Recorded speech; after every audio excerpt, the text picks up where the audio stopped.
성경으로 한자를 푸는 대구의 오집사입니다. 오늘은 넓을 활자에 대해서 말씀드리겠습니다. 우리가 광활한 들판 할 때, 광활할 때 활자지죠. 이게 문이 있고, 그죠? 그 다음에 이게 살다 할 때 살활자가 있고, 혀설자가 보이고, 그죠? 물수변이 보입니다. 자, 살다, 문이 살다, 문과 관련해서 살다, 넓다, 전혀 매치가 안 되는 단어가 튀어나옵니다. 그런데 성경을 읽어보시면 이게 너무나 쉬운 글자인 것을 알 수가 있습니다. 그래서 제가 한자가 성경에서 나왔다고 계속 말씀드리고 있는 것입니다. 해와 같으신 하나님이 있으셨다는, 얼굴이 해와 같이 비치는 분이 있으신, 이 땅에 오셔서 십자가 위에 달리셨다. 그리고 둘로 쪼개지셨다. 그때 휘장문의 휘장이 찢어졌다라는 거죠.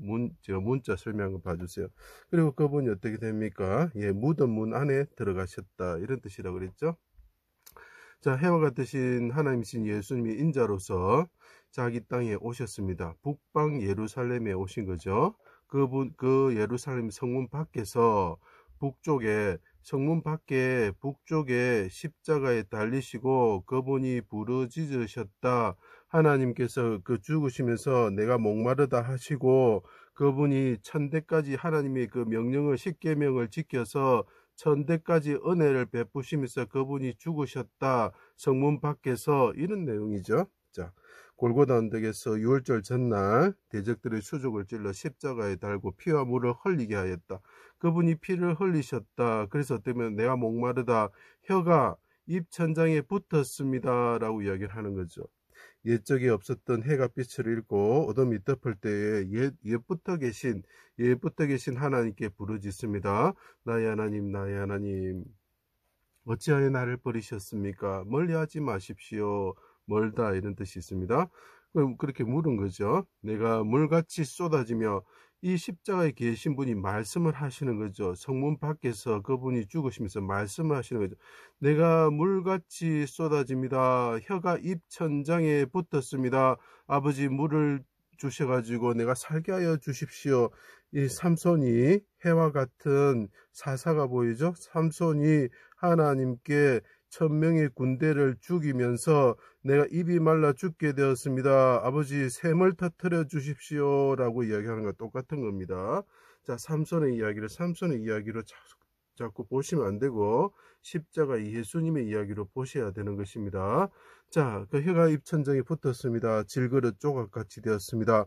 무덤에 내려가는 자와 같습니다. 무덤 문 안에 들어가는 자와 같습니다. 나를 살려주십시오. 무덤 안에 들어가 있습니다. 아버지, 저는 입천장이 말랐던 자입니다. 물같이 쏟아졌던 자입니다. 죽게 되었습니다. 아버지, 내가 살게 하여 주십시오. 살활자가 되는 것입니다. 살게 하여 주십시오. 무덤 문을 박차고 부활하게 하여 주십시오. 이렇게 이야기하고 있는 거죠. 대적의 칼에서 구원하여 생명을 구원하여 주십시오. 그들의 혀는 칼과 같습니다. 라고 이야기를 하고 있습니다. 그래서 생명을 구원하여서 살게 하여 주십시오. 무덤 문화에서 구원하여 주십시오. 이렇게 이야기하고 있죠. 라마네이에서 1000명의 대적을 죽인 사사 삼손과 같이 목이 말라 죽게 되었습니다. 왜 이런 일이 일어나냐면 자기 백성들을 구원하기 위해서 그런 거예요. 자기 백성들이 나사로처럼 부자처럼 혀가 말라서 혀를 이렇게 손가락에 물을 적셔 주어야 돼요. 그래서 살고 싶어하는 그런 모습이 그들이 지옥에 가면 일어나기 때문에 그분이 대신 그런 상황에 들어간다는 것을 보여주기 위해서 삼손이 목이 마른 것입니다. 라만네임가 무엇입니까? 그 특배의 산이죠. 이게 골고다라는 뜻이 되는 것이죠. 샘을 터뜨려 죽지 않고 살게 하여 주십시오. 살게 하여 주십시오. 내가 무덤 문 안에 들어가지 말게 하여 주십시오. 이런 거죠. 이 에나꼬레라고 그러죠. 부르짖는 자의 세밀이 되는 거죠. 백성을 살리기 위해 백성들이 혀가 말라 죽는데 이분이 대신 죽는다는 거죠. 내가 깊고 큰 물에 잠겼습니다. 내 영혼 아버지 손에 부탁합니다. 죄를 담당하시고 영혼을 속건제물로 드리면서 기쁘신 뜻을 성취하셨죠. 자기 백성을 위하여 간구하셨습니다. 자기를 죽이는 백성들을 이렇게 살려달라고 기도하는 거죠. 너그럽다, 관대하다, 이런 뜻이 됩니다. 오른손으로 구원을 받아. 이제 잘 들으십시오. 무덤 문이 열리며 트이다는 뜻이 있습니다. 부활하셔서 살아나셔서 십자가에 들으시는 분이, 목말라셨던 분이 그러니까 삼손처럼 샘이 터지면서 그분이 살아나셔서 무덤 문을 여시고 터이다는 거죠. 하늘에 오르셔서 높고 넓은 곳에 세워졌다라고 표현을 하고 있습니다. 성경은 거룩한 성을 높고 넓다라고 표현을 하고 있습니다. 부활하셔서 좁은 곳에 계셨던 분이 문을 열고 나오셔서 높고 넓은 하늘에 오르셨다라는 것을 나타내는 것입니다. 무덤에 자던 자들이 일어나서 살아나는 거죠. 하늘의 문이 열리고 사망이 멸하여지고 마귀가 벌을 받고 거룩한 성에 그 사람들이 들어갔다. 넓은 곳으로 인도되었다. 내가 고통 중에 부르짖습니다. 여호와께서 응답하시고 오른손으로 구원하셔서 나를 넓은 곳에 세우셨습니다. 내가 죽지 않고 살아서 여호와께서 하시는 일을 선포할 것입니다. 내게 의의 문들을 열지어다. 내가 그리로 들어가서 여호와께 감사하리로다. 이는 여호와의 문이다. 이렇게 표현합니다. 자, 왕이 들어가실 때 문들아 열릴지어다 들릴지어다 이렇게 표현을 하죠. 왕이 들어가시는 거죠. 부활하신 왕께서 좁은 무덤 문 안에 계셨던 분이 부활하셔서 넓은 하늘에 오르시는 것입니다. 무덤 문을 여시고 부활하셔서 왕께서 높고 넓은 거룩한 성의 문을 통하여 들어가시는 것입니다.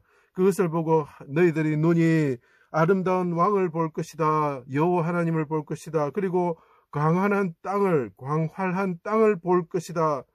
거룩한 성을 표현하는 것입니다. 그분이 문을 여시고 들어가셨다는 거죠. 휘장문의 휘장이 둘로 찢어지고 성기단 뜻이 됩니다. 새로운 살 길을 열어 놓으셨습니다. 그래서 사람들이 그 길을 통해서 거룩한 성으로 들어가시는 것입니다. 그분의 혀 밑에는 젖과 꿀이 있고 입에는 물소리가 있습니다. 그때 어떻게 됩니까? 성전 문지방 밑으로 물이 흘러나오는데 그 입에서 흘러나오는데 그분이 목이 말라서 죽게 되었기 때문에 대신 죽게 되었기 때문에 우리에게 물이 이제 흘러나올 수 있게 되는 것입니다. 물이 나와 생명수 강을 이룹니다. 천척을 4번 청량하고 건너지 못할 강이 되었습니다. 넓다는 것이죠. 흘러내리는 물과 그 바다의 물이 되살아나고 그 성전문 밑으로 물이 흘러나올 때 어떻게 된다고 마른 땅이 되살아나고 마른 곳이 못이 되는 것입니다. 자, 강물이 이르는 곳마다 번성하고 모든 생물이 살고 고기가 심이 많으며 그 물이 흘러나와 감으로 바닷물이 되살아나고 이 강이 이르는 각처의 모든 것이 살 것이다. 성전문 밑으로 그 물이 흘러나올 때에 목이 말라서 죽었던 분이 살아나셔서 좁은 곳에 문을 여시고 나오셔서 높은 곳에 넓은 곳에 서셨을 때에 성전 밑에 물이 흘러나와서 거룩한 성에서 그 성전 밑으로 물이 흘러나와서 모든 것을 살리실 것이다. 죽었던 자들이 부활할 것이라는 거죠. 좁은 무덤에 들어갔던 자들이 일어나서 부활할 것이라는 거죠. 자, 예수의 혀가 말랐기 때문에 우리에게 생명수가 주어지는 것입니다. 그래서 그 넓은 곳은 성전문 밑으로 생명수가 모든 것을 살리는 물이 흘러나오는 곳이다. 그곳은 넓은 곳, 광활한 곳이다라는 것이죠. 그래서 넓을 활자가 되는 것입니다. 제 강의를 들어주셔서 감사합니다.